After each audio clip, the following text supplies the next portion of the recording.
परब्रह्म राम कृष्ण परमधाम राम कृष्ण भगवान श्री राम कृष्ण राम कृष्ण परब्रह्म राम कृष्ण परमधाम राम कृष्ण भगवान श्री राम कृष्ण राम कृष्ण राम कृष्ण राम कृष्ण राम कृष्ण।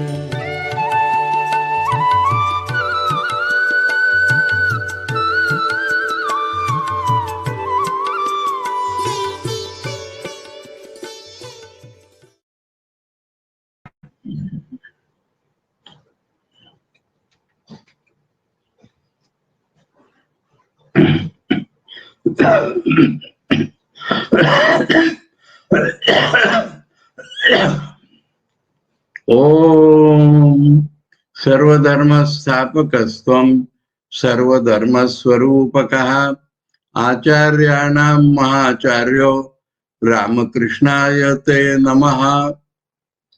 श्री रामकृष्ण लीला प्रसंग के साधक भाव में चतुर्थ अध्याय दक्षिणेश्वर का काली मंदिर, इसके अंदर हम लोग रानी की देवी प्रतिष्ठा नामक परिच्छेद से 2-3 पंक्ति पहले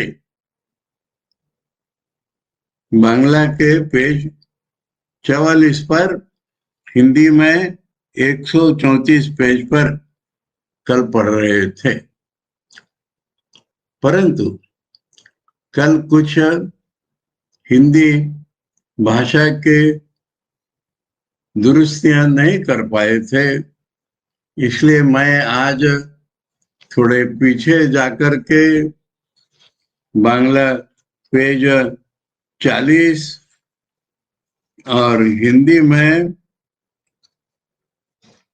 जो परिच्छेद है काशीधाम जाने का आयोजन करते समय रानी रासमणी को देव आदेश प्राप्त होना, ये हिंदी में पृष्ठ 129 पर है, पृष्ठ 129 पर है। बांग्ला में पेज 40 पर है परिच्छेद। इस परिच्छेद से दोबारा पढ़ना चाहूंगा। हिंदी में जो करेक्शंस करने आवश्यक थे, दुरुस्तियां वो हो चुके हैं, उसके साथ मैं दोबारा पढ़ने जा रहा हूं। श्री काशीधाम जाकर श्री विश्वेश्वर तथा अन्नपूर्णा माँ के दर्शन तथा विशेष रूप से पूजन करने की अभिलाषा रानी के हृदय में बहुत दिनों से प्रबल रूप से विद्यमान थी। सुना जाता है कि इस शुभ कार्य के निमित्त उन्होंने प्रचुर धन संचय कर रखा था, किंतु अकस्मात उनके पतिदेव के निधन से सारी जमीन जायदादों की देखभाल करने का बोझ उनके कंधे पर आ जाने के कारण उस समय तक वे उस अभिलाषा को पूर्ण नहीं कर पाई थी। उस समय उनके दामाद लोग, विशेषकर छोटे दामाद श्री मथुरा मोहन जी, जमींदारी के कार्य में शिक्षा प्राप्त कर उनके प्रधान सहायक बन गए थे।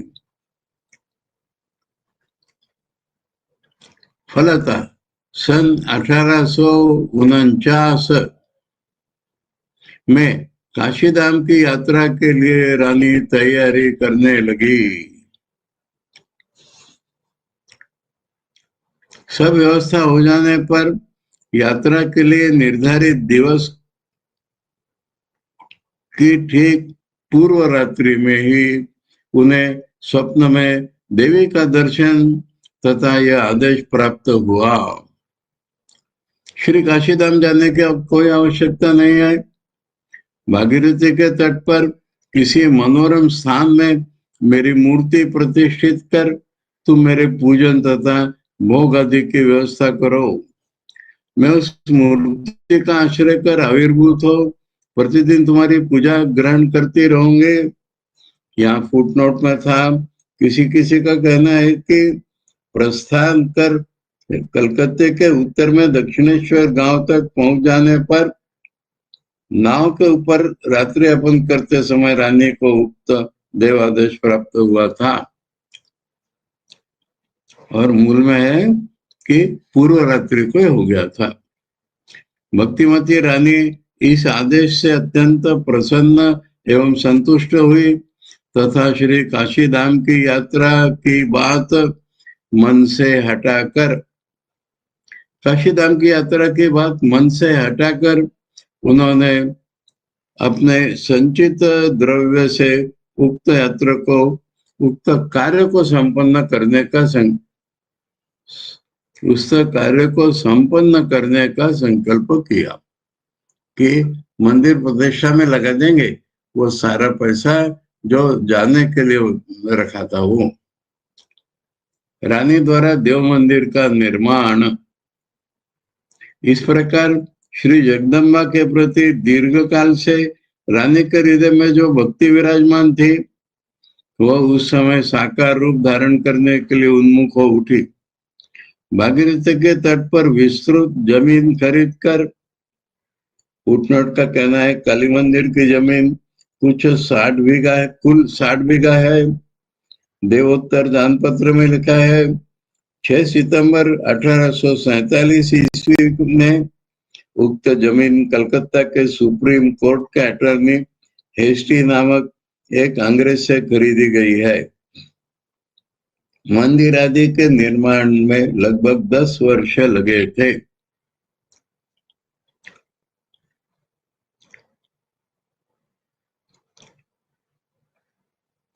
विशाल विस्तृत जमीन खरीदकर उन्होंने बहुत धन व्यय करके यहाँ से मुख्य एक देव क्या छपा था वहां पर दूसरी आवश्यक थी। नवरत्न परिशोभित, नवरत्न परिशोभित का अर्थ है कि वहां पर मंदिर के ऊपर 9 चूड़ा लगे हुए हैं अलग अलग से, ये नवरत्न परिशोभित का अर्थ होता है। 9 चूड़ा मंदिर के ऊपर हैं।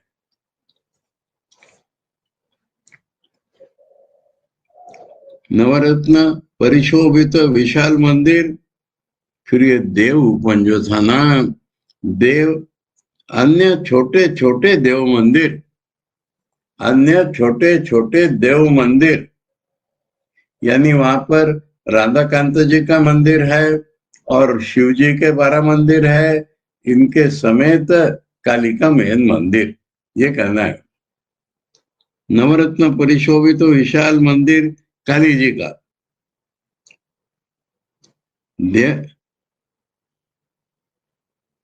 अन्य छोटे छोटे देव मंदिर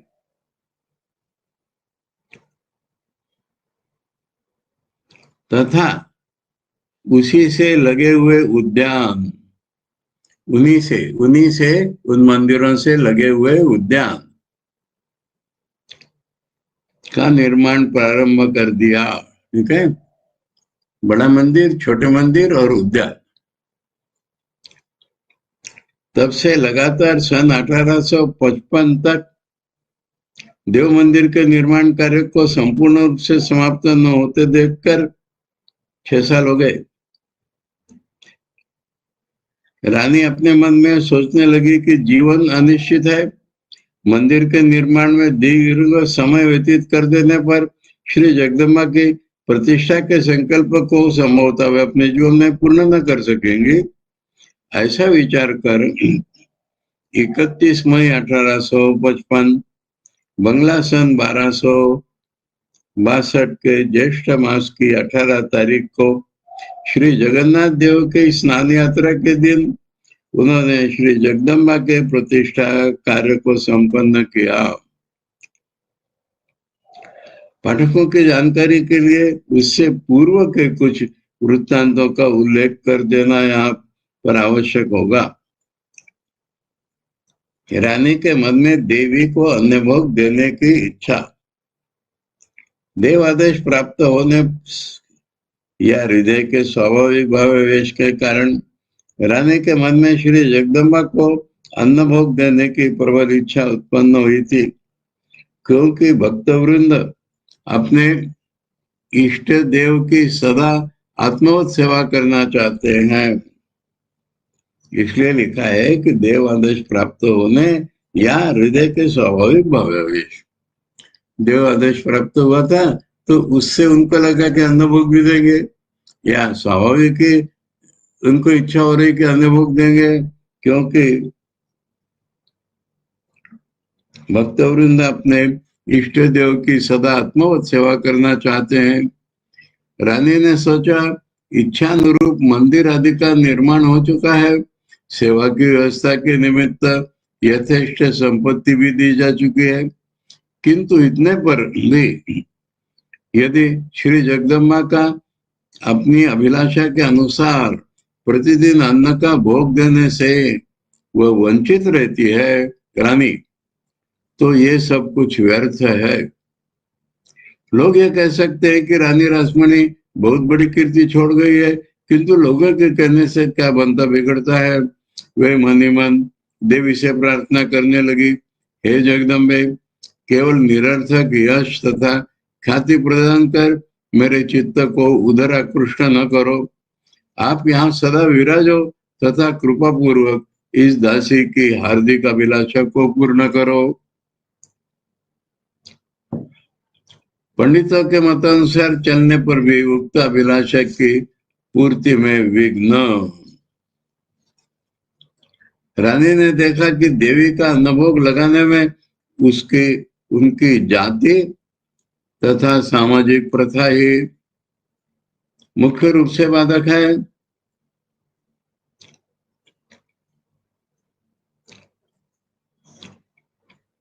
अन्यथा अन्य भोग लगाने से जगन माता उसे ग्रहण न करेंगे, इस बात को उनका हृदय बिल्कुल नहीं मानता था।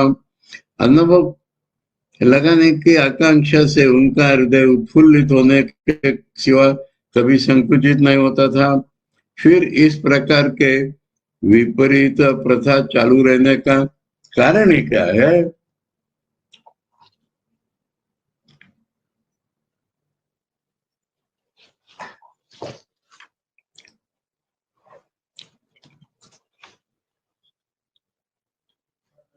शास्त्रकार क्या प्राणहीन थे अथवा स्वार्थ भावना से प्रेरित होकर ब्राह्मण लोगों ने?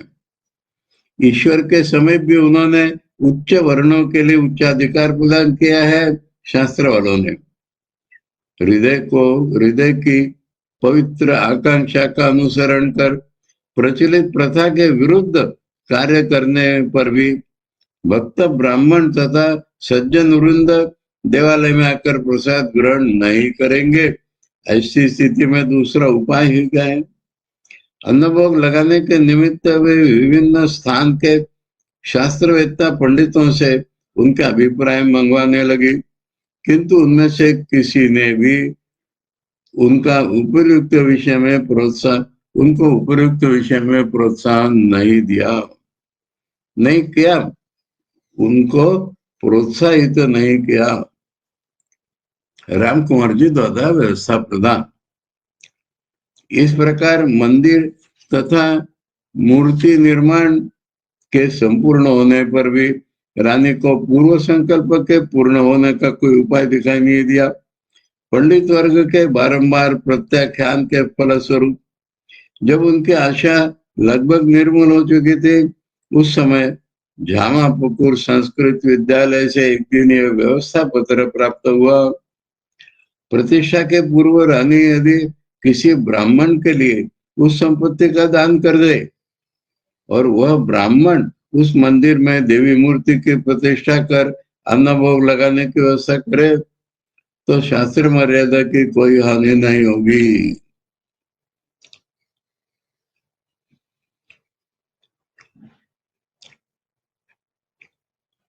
तथा ब्राह्मण आदि उच्च वर्ण के लोग उस देवालय में प्रसाद लेने पर किसी प्रकार से दोषी नहीं होंगे। मंदिर के उत्सर्ग के बारे में रानी का संकल्प इस व्यवस्था पत्र को पाकर रानी की आशा पुनः मुखलित हो उठी। उन्होंने अपने गुरुदेव के नाम देवालय की प्रतिष्ठा करने का एवं स्वयं उनकी अनुमति से देव सेवा के व्यवस्थापक पद को स्वीकार करने का निश्चय किया। बहुत बड़ी बात है, बहुत बड़ा हिम्मत, बहुत बड़ा त्याग, बहुत बड़ी हिम्मत। श्री राम कुमार भट्टाचार्य महोदय की व्यवस्था से प्रतिष्ठा कार्य को संपादन करने के लिए रानी का दृढ़ संकल्प सुनकर अन्य अन्य पंडित वर्ग, आचार्य नहीं, यहाँ पर अन्य अन्य पंडित वर्ग टीका टिप्पणी करने लगे कि यह कार्य सामाजिक प्रथा के विरुद्ध है। इस प्रकार से प्रतिष्ठा करने पर भी ब्राह्मण लोग वहां प्रसाद आदि नहीं लेंगे, इत्यादि इत्यादि इत्यादि। किंतु इस प्रकार का आचरण शास्त्र विरुद्ध है, यह कहने का किसी को साहस नहीं हुआ। राम कुमार जी की उदारता। इस घटना से श्री राम कुमार भट्टाचार्य के प्रति रानी की दृष्टि विशेष रूप से आकृष्ट हुई। इसकी इसकी कल्पना हम लोग भली भांति कर सकते हैं। विचार पूर्वक देखने से पता चलता है कि उस समय राम कुमार जी का इस प्रकार का अभिप्राय प्रदान करना केवल एक सामान्य उदारता का परिचायक नहीं था, क्योंकि समाज के नेतृत्व वर्ग तथा ब्राह्मण पंडितों का हृदय उस समय संकीर्ण सीमा के अंदर आबद्ध हो चुका था। उस परिधि से बाहर निकलकर शास्त्र मर्यादा के अनुरूप किसी उदार भाव को देखने तथा परिस्थिति के अनुसार अभिप्राय एवं व्यवस्था प्रदान करने में विरले ही समर्थ थे। फलतः अनेक स्थानों पर उन लोगों की व्यवस्था का उल्लंघन करने की मानसिक प्रवृत्ति लोगों में उत्पन्न होती थी। ये क्या कह रहे हैं कि पंडित वर्ग बड़े संकुचित चलते थे, इसलिए उनके विरुद्ध काम लोग कर जाते थे। अस्तु। रानी रासमणि द्वारा योग्य पूजक की खोज। राम कुमार जी के साथ रानी का विचार एवं भाव सामंजस्य इतने से ही समाप्त नहीं हो गया। बुद्धिशालिनी रानी ने अपने गुरु वंश के व्यक्तियों का यथा योग्य सम्मान किया। साथ ही इस बात को भी विशेष रूप से उन्होंने अनुभव किया कि उनमें शास्त्र ज्ञान का अभाव है तथा शास्त्रानुसार देव सेवा करने में वे पूर्णतया असमर्थ हैं।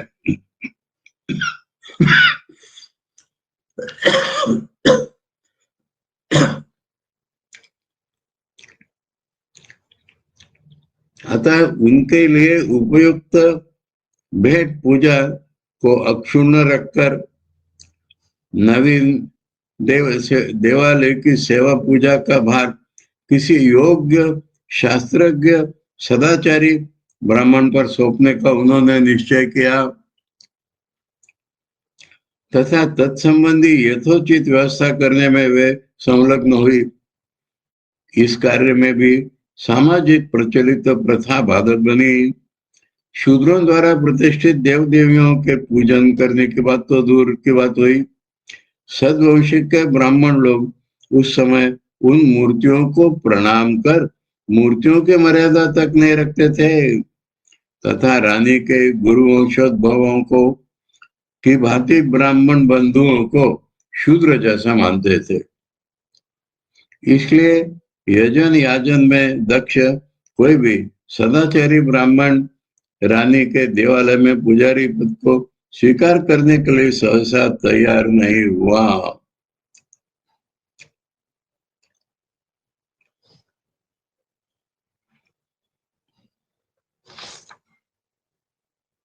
फिर भी वे हताश नहीं हुई, बल्कि वेतन तथा पुरस्कार की राशि बढ़ाकर विभिन्न स्थानों में वे पुजारी के लिए खोज करने लगी।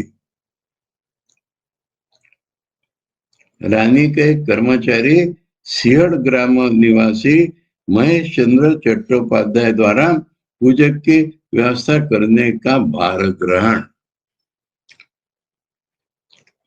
श्री राम कृष्ण की बहन श्रीमती हेमांगी देवी का मकान कमारपुकुर के निकटवर्ती शियोड़ ग्राम में था। वहां अनेक ब्राह्मणों का निवास था। उस गांव के महेश चंद्र चट्टोपाध्याय, किसी किसी का कहना है कि उस वंश के लोगों को किसी समय मजूमदार की उपाधि प्राप्त हुई थी। महेश चंद्र चट्टोपाध्याय नामक एक व्यक्ति रानी के दफ्तर में नौकरी करते थे।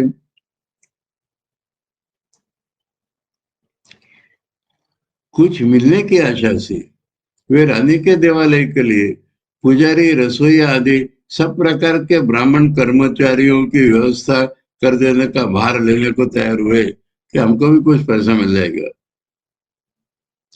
इस उत्तरदायित्व को स्वीकार कर उन्होंने अपने गांव के गरीब ब्राह्मणों को यह समझाया कि रानी के देवालय में कार्य करना कोई निंदनीय कार्य नहीं है और सर्वप्रथम अपने अग्रज क्षेत्रनाथ जी को श्री राधा गोविंद जी के मंदिर के पुजारी पद के लिए निश्चित कर लिया। इस प्रकार अपने परिवार के एक व्यक्ति को वहां नियुक्त कर देने के बाद अन्य अन्य ब्राह्मण कर्मचारियों की व्यवस्था करना उनके लिए अपेक्षाकृत सहज हो गया। किंतु अनेक प्रयास करने पर श्री कालिका देवी की पूजा के लिए सुयोग्य पुजारी की व्यवस्था वे न कर सके और इसलिए वे विशेष चिंतित थे। रामकुमार जी को पूजक पद ग्रहण करने के लिए रानी का अनुरोध। श्री रामकुमार भट्टाचार्य के साथ महेश जी का पहले से ही परिचय था। गांव के संपर्क से उन दोनों में परस्पर सौहार्द का संबंध भी स्थापित हुआ था।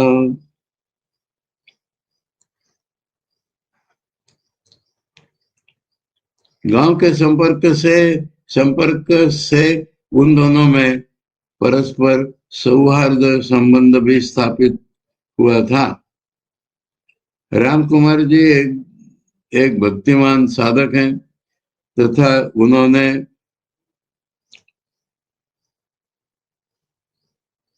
हाँ, इसमें थोड़ा और पढ़ना है। हाँ, उन दोनों में परस्पर सौहार्द का संबंध भी स्थापित हुआ था, ऐसा हमें प्रतीत होता है। मैंने इसकी निश्चित नहीं है पर हमें प्रतीत होता है। रामकुमार जी एक भक्तिमान साधक हैं तथा उन्होंने स्वेच्छा पूर्वक शक्ति मंत्र ग्रहण किया है। मान्यवर वैष्णव संप्रदाय के ना राम वाले, यह बात महेश जी से छिपी नहीं थी। उनके पारिवारिक कष्ट की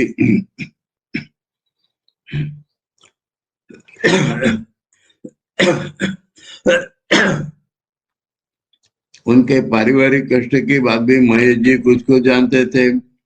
इसलिए श्री कालिका माता के पुजारी की खोज के सिलसिले में उनकी दृष्टि राम कुमार जी की ओर गई।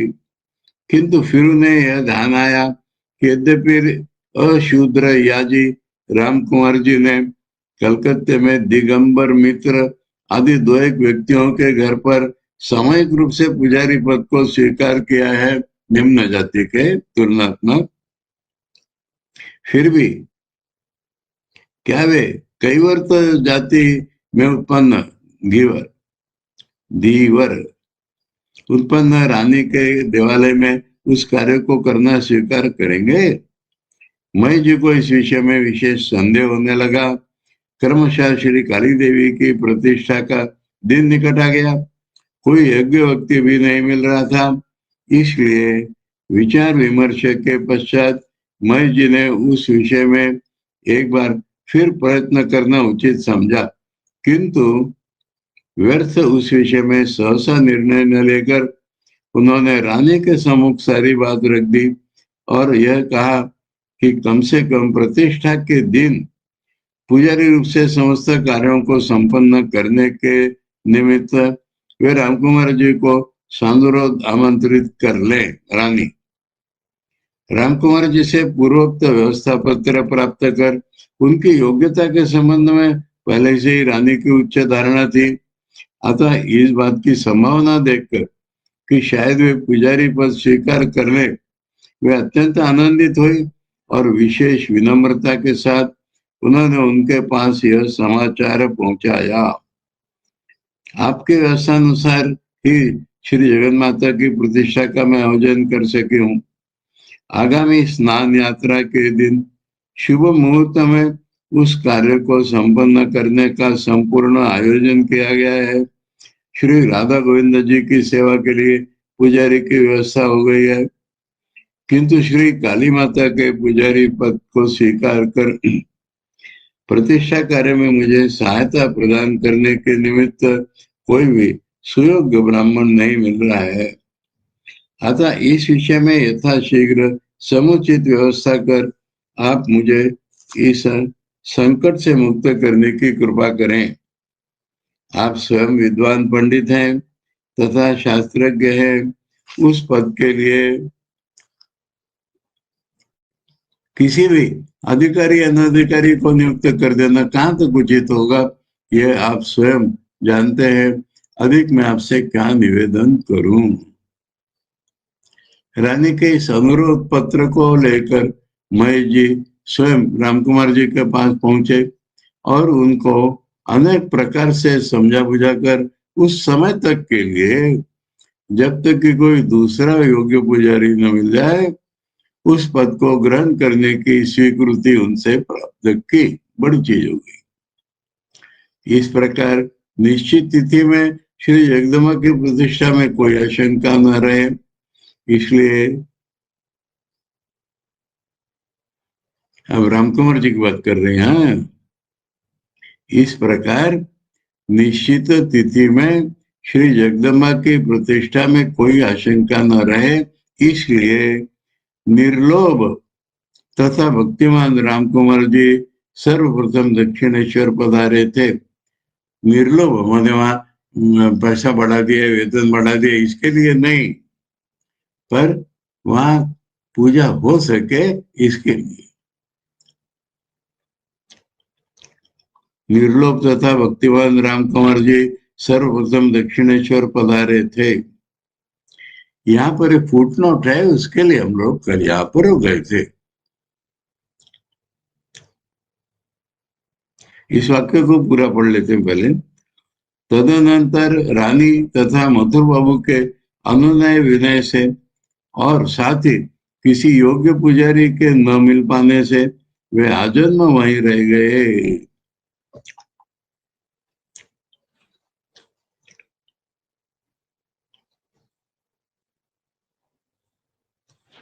श्री जगदम्बा अब इसमें एक और विचार लगा रहे हैं कि वो भविष्य देख पाते ना शांति सस्तेन में, तो श्री जगदम्बा की इच्छा से ही संसार के छोटे बड़े सारे कार्य संपन्न होते हैं।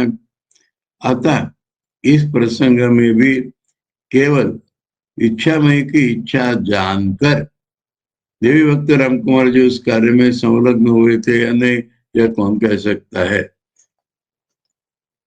एक पॉसिबिलिटी बताई और एक पॉसिबिलिटी बता दी। अब यहाँ पर फुटनोट में तीसरी पॉसिबिलिटी लाए। फुटनोट पढ़ते हैं। दक्षिणेश्वर काली मंदिर में श्री रामकुमार जी के प्रथम आगमन के संबंध में पूर्वोक्त विवरण हमें श्री रामकृष्ण देव के अनुगत भांजे श्री हृदय राम से प्राप्त हुआ है। ये उस समय थे वहां पर, किंतु उनके भतीजे श्री रामलाल भट्टाचार्य ये तो बहुत बाद में उधर आए, उनको नहीं पता है। का कथन कुछ और है, पर उस कथन को नमूद कर रहे हैं क्योंकि दूसरा है वो। उनका कहना है कि कामार पुकुर के समीपवर्ती देशला नामक गांव के रामधन घोष रानी के रासमणी के कर्मचारी थे। कार्य कुशलता के कारण रानी ने इन्हें क्रमशः अपने यहाँ दीवान तक नियुक्त किया था, मुख्य कर्मचारी। भार प्राप्त श्री राम कुमार जी के साथ इनका परिचय था।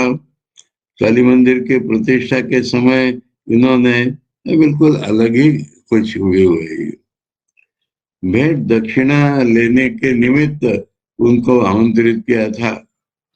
निमंत्रण पाकर रामकुमार जी ने रानी के जान बाजार स्थित भवन में जाकर रामधन जी से कहा, रानी कई वर्ष जाति में उत्पन्न हुई है, उनका निमंत्रण तथा दान ग्रहण करने से ब्राह्मण समाज से मुझे वंचित बहिष्कृत होना पड़ेगा। वैसा वैसा तो उन्होंने दिए ना। यह सुनकर रामधन जी ने उन्हें निमंत्रण की तालिका दिखाकर कहा था, बहिष्कृत होने का क्या कारण? ये देखो कितने ही ब्राह्मणों को आमंत्रित किया गया है, ये सभी लोग उपस्थित होंगे। ये एक ट्रिक है थोड़ी सी, उनकी स्वीकृति थोड़ी दिखा रहे, निमंत्रित किया गया है बस, पर उसमें लगा रहे कि उनमें से आएंगे ही लोग।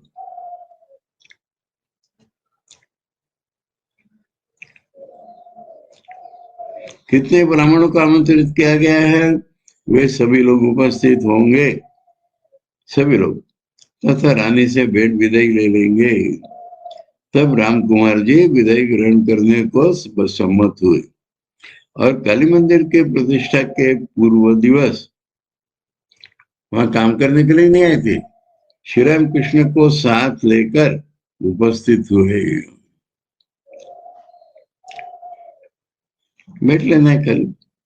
उस दिन धार्मिक नाटक, यहाँ समझे ना, श्री राम कृष्ण को साथ लेकर उपस्थित हुए।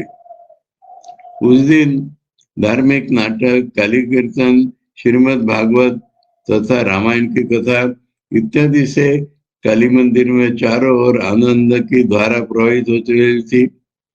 रात में भी वह आनंद स्रोत वैसा ही रहा। असंख्य प्रकाश मालाओं से देवालय में मानो दिन की तरह प्रकाश था। श्री रामकृष्ण देव कहते थे, उस समय देवालय को देखकर ऐसा प्रतीत होता था कि मानो रानी ने रजत गिरी को लाकर यहाँ स्थापित कर दिया, चांदी का पहाड़।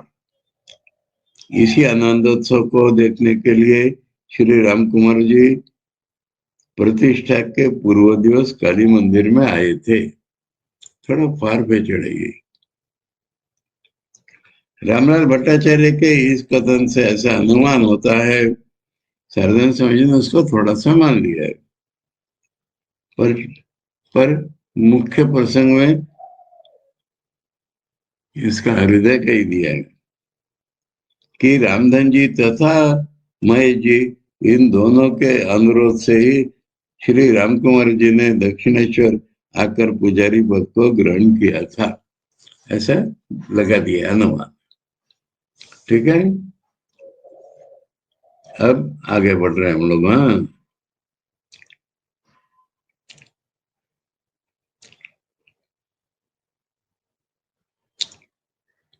मुख्य अंश से रानी की देव प्रतिष्ठा, देवी प्रतिष्ठा। इस प्रकार एक असंभव सी युक्ति द्वारा रामकुमार जी को पुजारी के रूप में पाकर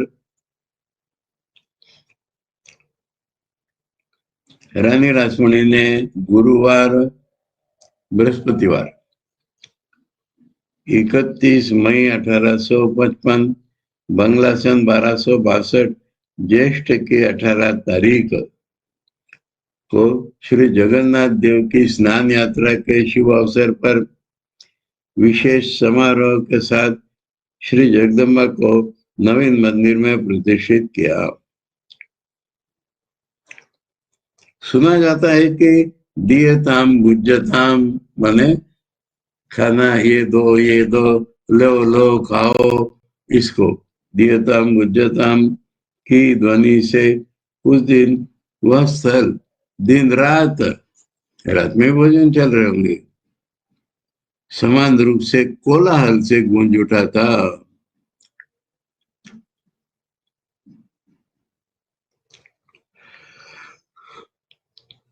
मुक्त हस्त से अजस्र अर्थ व्यय कर अतिथि अभ्यागतों को अपनी ही तरह आनंदित करने में रानी ने कोई कसर नहीं उठा रखी थी।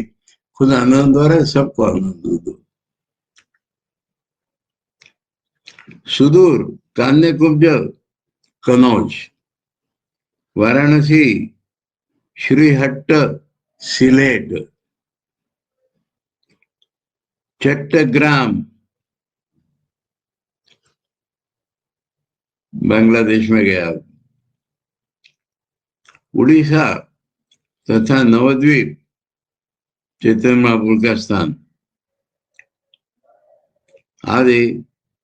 उड़ीसा माने भुवनेश्वर, पुरी, जगन्नाथपुरी जहां पर है, तथा नवद्वीप आदि पंडित प्रधान स्थानों से अनेक अध्यापक तथा विद्वान ब्राह्मण उस उपलक्ष्य में वहां उपस्थित हुए। तो रामधन का कहना ठीक था।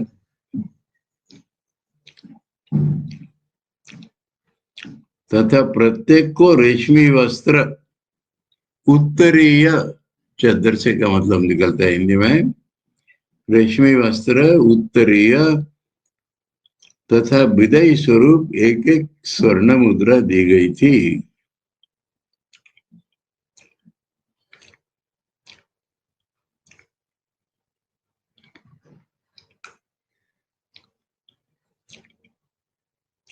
सुना जाता है कि देवालय के निर्माण तथा प्रतिष्ठा में रानी ने 9 लाख रुपए खर्च किए थे। देवालय के निर्माण और प्रतिष्ठा, और 2,26,000 रुपए में त्रैलोक्यनाथ ठाकुर से दिनाजपुर जिले के ठाकुरगांव तहसील के अंतर्गत शालबाड़ी परगना को खरीदकर देव सेवा के निमित्त उन्होंने दान पत्र लिख दिया था। यानी उस गांव से जो भी इनकम होगी वो सब देव सेवा में लगेगी।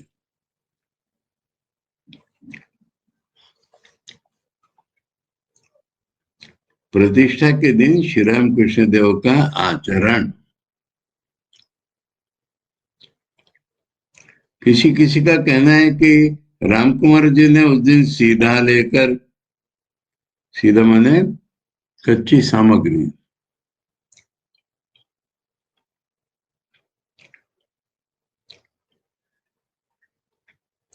गंगा तट पर रसोई बनाकर अपनी अविष्ट देवी का भोग लगाने के पश्चात उस प्रसाद को ग्रहण किया था। सीधा माने कच्ची सामग्री, यही लगा देते हैं ना।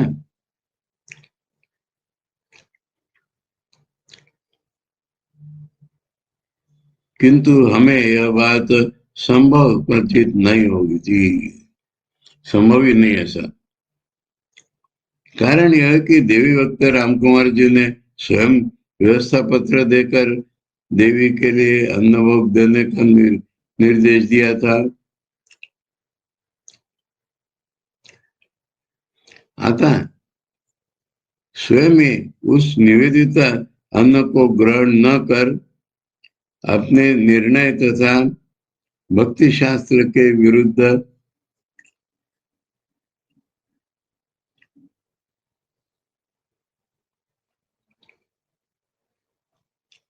आचरण करना कदापि संभव नहीं होता। श्री रामकृष्ण देव से भी हमने कभी इस प्रकार की कोई बात नहीं सुनी। अतः हमारी धारणा है कि पूजन के अनंतर उन्होंने श्री जगदम्बा के प्रसादी नैवेद्यान्न को ही आनंद पूर्वक ग्रहण किया था। ऐसा कहीं मिला नहीं प्रत्यक्ष, इसलिए उन्होंने इस रूप में दिया। किंतु श्री राम कृष्ण देव ने उस आनंदोत्सव में किंतु श्री रामकृष्ण देव ने उस आनंदोत्सव में सर्वात्मना सम्मिलित होने पर भी भोजन के संबंध में अपनी निष्ठा की रक्षा की एवं सायंकाल समीपवर्ती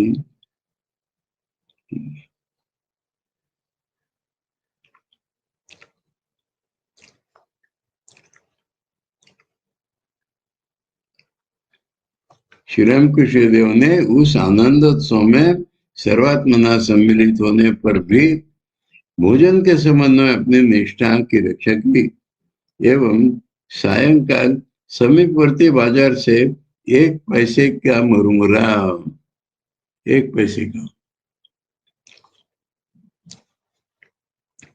खरीद कर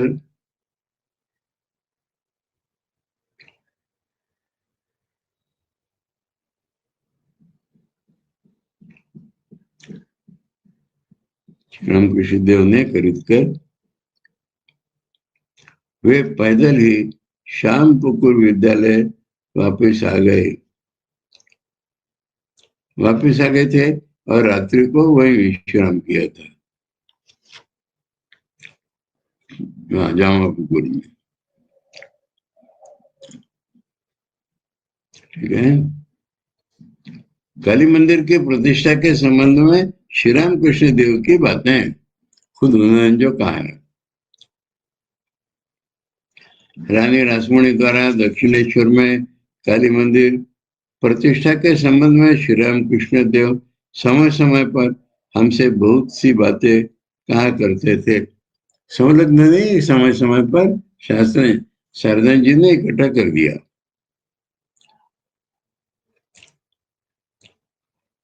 वे कहते थे रानी काशीधाम जाने को जाने का सब कुछ आयोजन कर चुकी थी। यात्रा की निश्चित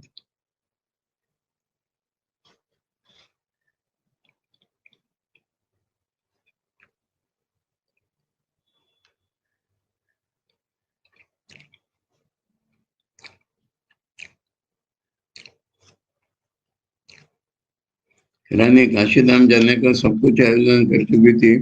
यात्रा की तिथि निर्धारित कर उन्होंने प्राय छोटी बड़ी 100 नावों में आवश्यक विविध द्रव्यादि रखवा कर कहना चाहिए। उनको घाट पर तैनात कर रखा था, नावों को लगा दिया है। यात्रा की तिथि से ठीक पहली रात को स्वप्न में देवी का आदेश मिलने के कारण ही उन्होंने उस संकल्प को त्याग दिया तथा वे मंदिर प्रतिष्ठा के निमित्त उपयुक्त स्थान की खोज में लग गई। अच्छा, वे कहते थे गंगा का पश्चिम तट वाराणसी सदृश है। ये कहावत है। इस धारणा के वशीभूत हो रानी ने सर्वप्रथम भागीरथी के पश्चिम तट पर अवस्थित बाली, उत्तरपाड़ा आदि गांवों में उपयुक्त स्थानों की खोज की, पर कोई ठीक स्थान न मिल सका। क्यों नहीं मिला स्थान? क्योंकि रानी कंपेशन नहीं दे रही थी। रानी द्वारा धन दिए जाने पर भी, रानी द्वारा पर्याप्त धन दिए जाने पर भी 10 आने 6 आने नामधारी वहां के प्रसिद्ध जमींदार वर्ग अपने अधिकृत स्थानों में ही दूसरों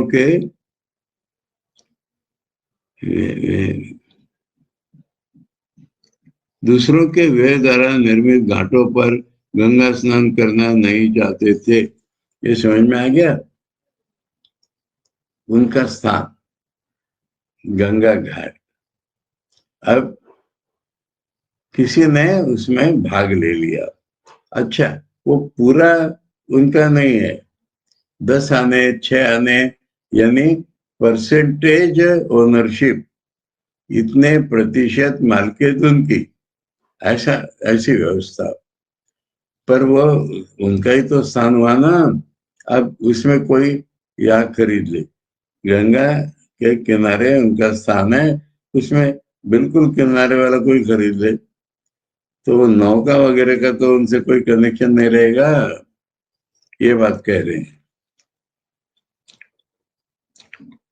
खाली उतना ही नहीं, अब स्नान उनको करना है, ये उनकी जगह, घाट दूसरे का बन गया।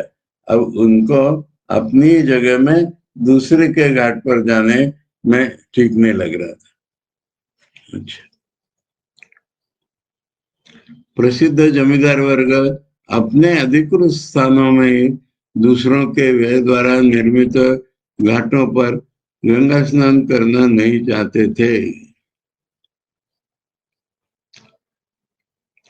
अतः बाध्य होकर अंत में उन्हें भागीरथी के पूर्व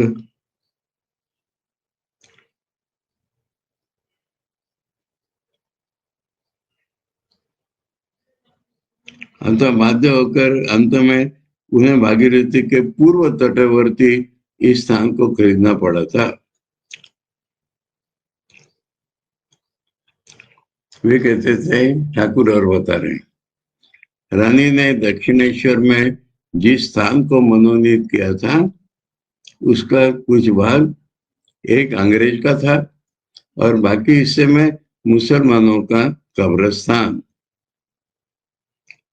तथा गाजी साहब नामक पीर का स्थान था। पीर माने मुसलमानों में जिनको संत मानते हैं, उनके निधन पर जो समाधि बनती है उसको पीर स्थान कहते हैं। और उसकी भक्ति हिंदू लोग भी करते हैं।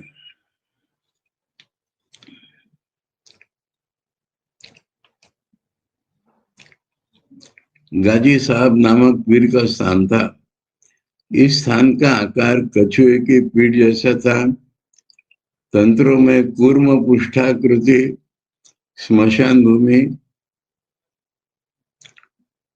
को ही शक्ति प्रतिष्ठा तथा साधन के लिए विशेष रूप से श्रेष्ठ कहा गया है।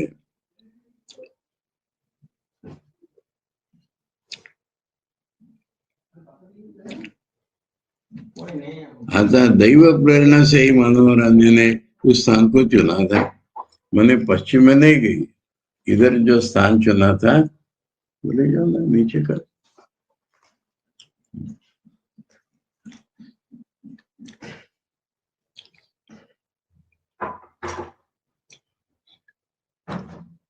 इसमें देव प्रेरणा क्या आ गई, हमारे आए नहीं है सब, ठीक है। साथ ही शक्ति प्रतिष्ठा के लिए शास्त्र निर्दिष्ट अन्य अन्य शुभ दिनों में मंदिर की प्रतिष्ठा न कर स्नान यात्रा के दिन विष्णु पर्व में रानी ने श्री जगदम्बा की प्रतिष्ठा क्यों की, ये ठाकुर बता रहे हैं। हाँ, इस संबंध में चर्चा करते हुए श्री रामकृष्ण देव कभी कभी हमसे कहा करते थे कि देवी मूर्ति निर्माण के प्रारंभिक दिवस से ही, यानी मूर्ति निर्माण शुरू हुआ जिस दिन, उस दिन से रानी शास्त्रानुसार कठोर तपस्या करने लगी थी। रानी वे प्रतिदिन त्रिसंध्या स्नान, हविष्यान्न भोजन, भूमि शयन, भूमि पर सोना, यथाशक्ति मंत्र जप तथा पूजन आदि कर रही थी।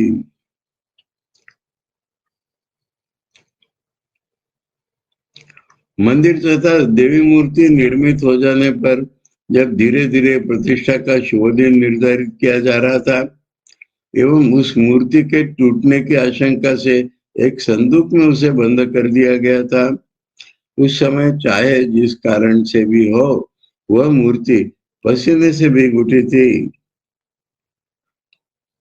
और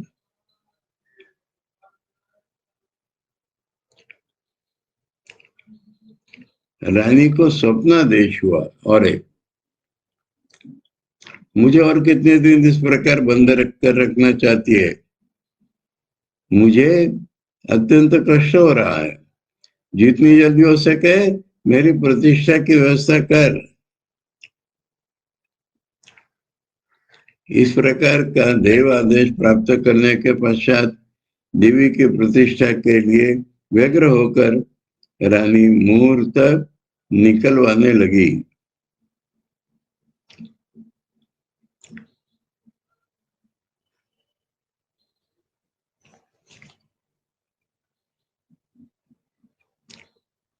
देवी की प्रतिष्ठा के लिए व्यग्र होकर रानी मुहूर्त निकलवाने लगी लोगों से, मुहूर्त निकाल दो।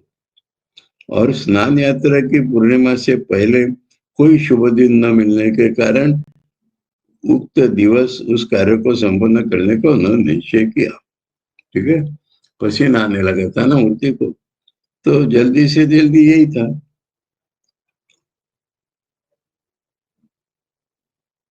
इसके अतिरिक्त देवी को अन्नभोग देने के निमित्त अपने गुरुदेव के नाम से रानी द्वारा देव मंदिर की प्रतिष्ठा आदि की उपरोक्त सभी बातें हमने श्री रामकृष्ण देव से सुनी थी। केवल मंदिर की प्रतिष्ठा के संबंध में रामकुमार जी का व्यवस्था प्रदान उन्होंने दी थी ना व्यवस्था।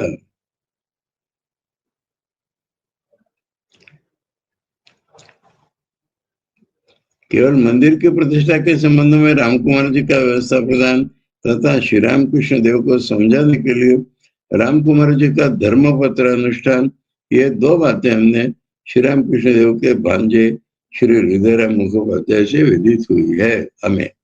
ठीक है, ये धर्मपत्र की व्यवस्था बता दें एक बार, निष्ठा के बाद में सोचेंगे। दक्षिणेश्वर काली मंदिर में स्थायी रूप से पुजारी पद को स्वीकार करना रामकुमार भट्टाचार्य के लिए अभिचित नहीं था। यह हमें श्री रामकृष्ण देव के उस समय की बातों से ज्ञात होता है। क्या इस संबंध में विवेचना करने पर प्रतीत होता है कि सरल हृदय रामकुमार जी उस समय उस विषय को यथावत समझ नहीं पाए थे। उन्होंने सोचा था कि देवी के लिए अन्नभोग देने का विधान देकर प्रतिष्ठा के दिन उस कार्य को स्वयं संपन्न करके वे पुनः जामापुर को लौट जाएंगे।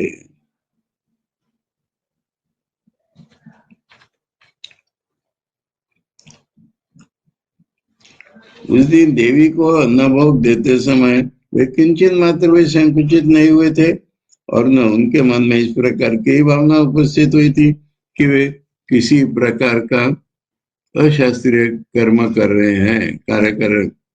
अपने छोटे भाई के साथ उस समय किए गए उनके व्यवहार से इस बात का स्पष्ट परिचय मिलता है। अभी भोजन संबंधी व्यवस्था चली पड़ेंगे इसको, हाँ यहाँ तक पढ़ लिया।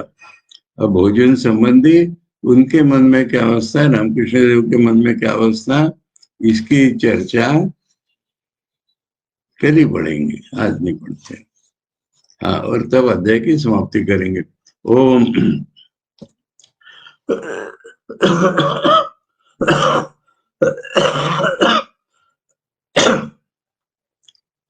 ओम सर्वधर्म स्थापकस्त्वं सर्वधर्म स्वरूपकः आचार्याणां महाचार्यो रामकृष्णाय ते नमः। ओम शांति शांति शांति। हरि ओम तत्सत। श्री रामकृष्णार्पणमस्तु।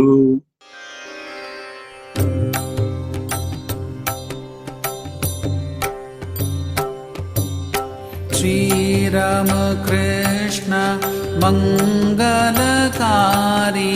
श्री रामकृष्ण मंगलकारी।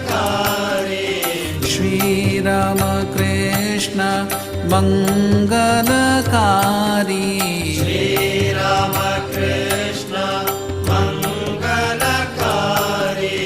नमो नारायण भवदुःखहारी